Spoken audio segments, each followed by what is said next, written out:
कराची की एक मुकामी अदालत। मीडिया के कैमरे ऑन थे और सबकी नजरें इस हाई प्रोफाइल मुलजिमा पर थी जिसने शहर कायद में नशे का जहर फैला रखा था। लेकिन जैसे ही वो कार से उतरी, वहां मौजूद हर शख्स हक्का बक्का रह गया। एक ऐसी औरत जिस पर करोड़ों रुपए के ड्रग नेटवर्क चलाने का इल्जाम था। जब इसे अदालत पेश किया गया तो इसके हाथों में कोई हथकड़ी नहीं थी। जी हाँ, वो किसी वीआईपी की तरह बगैर किसी खौफ के पूरे प्रोटोकॉल के साथ अदालत में दाखिल हुई। आखिर कौन थी ये औरत जिसके कानून से भी लंबे हाथ थे, और क्यों पुलिस इसे हथकड़ी लगाने से कतराती थी?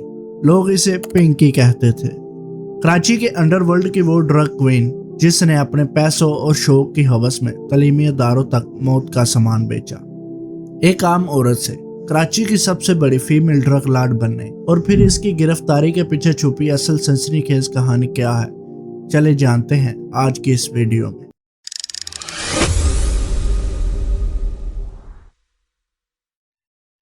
दोस्तों, कहानी की शुरुआत होती है कराची के पसमानदा और गुंजान आबाद इलाकों से। पिंकी कोई खानदानी जराइम पेशा नहीं थी। वो एक आम पस मंजर से ताल्लुक रखते थे, लेकिन जद्दी पुश्ती गुर्बत, पसमानदा हालात और शॉर्टकट के जरिए रातों रात अमीर बनने की ख्वाहिश ने इसे एक ऐसे रास्ते पर डाल दिया जहां से वापसी का कोई रास्ता नहीं था। शुरुआत में पिंकी ने छोटे पैमाने पर मुकामी तौर पर मुंशियात बेचना शुरू की। वो जानती थी कि एक औरत होने की वजह से पुलिस आम तौर पर इस पर शक नहीं करेगी, और इसी चीज का फायदा उठाते हुए इसने आहिस्ता आहिस्ता अपने पांव जमाना शुरू किए। जो काम मर्द नहीं कर पाते थे, पिंकी अपने लाइफस्टाइल और चालाकी से वो काम कर गुजरती थी। वक्त गुजरता गया और पिंकी का हौसला भी बढ़ता गया। अब वो सिर्फ पसमानदा इलाकों तक महदूद नहीं रहे थे, और इसने अपना रुख बदला कराची के पोश और अमीर तरीन इलाकों की तरफ। इसका सबसे बड़ा टारगेट बने तालीमी अदारे, यूनिवर्सिटीज और अमीर घराने के वो नौजवान जो फैशन और शौक के नाम पर आइस और कोकेन जैसे महंगे और खतरनाक नशों की तरफ राग़िब हो रहे थे। पिंकी का नेटवर्क इंतहाई जदीद और खुफिया था। वो खुद कभी सामने नहीं आती थी। इसने शहर भर में छोटे बच्चों, नौजवान लड़कों और खास तौर पर लड़कियों का एक नेटवर्क बनाया हुआ था जो बतौर राइडर काम करते थे। कोड वर्ड इस्तेमाल किए जाते थे और व्हाट्सएप या खुफिया कॉल्स के जरिए डील्स तय होते थे। कराची का अंडरवर्ल्ड हैरान था कि एक औरत इतने बड़े पैमाने पर होलसेल सप्लाई कैसे संभाल रही है। देखते ही देखते पिंकी ने लाखों करोड़ों रुपए कमाए।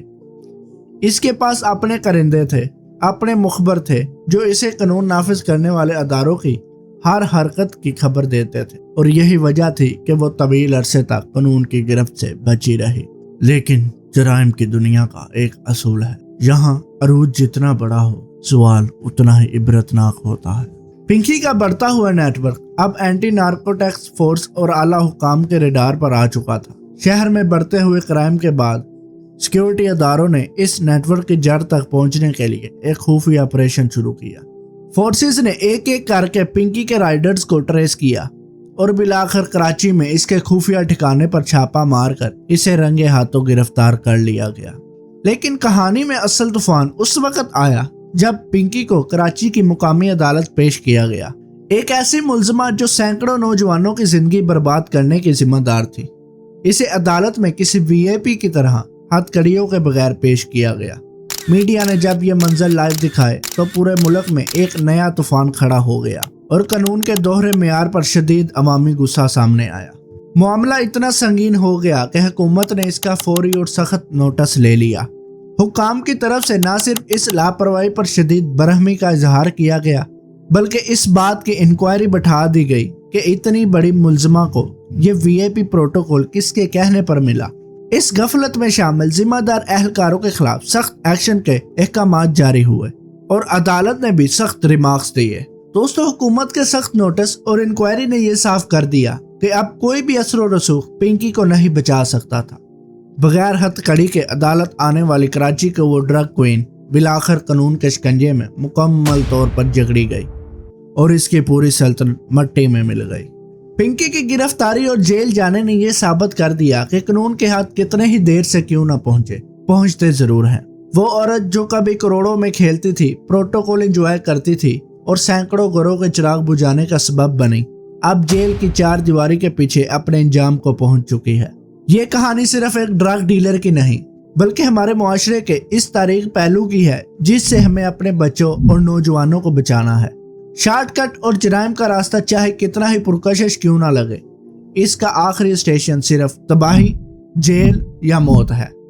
آپ کا اس کے بارے میں کیا خیال ہے؟ کمنٹ سیکشن میں اپنے رائے کا اظہار ضرور کریں۔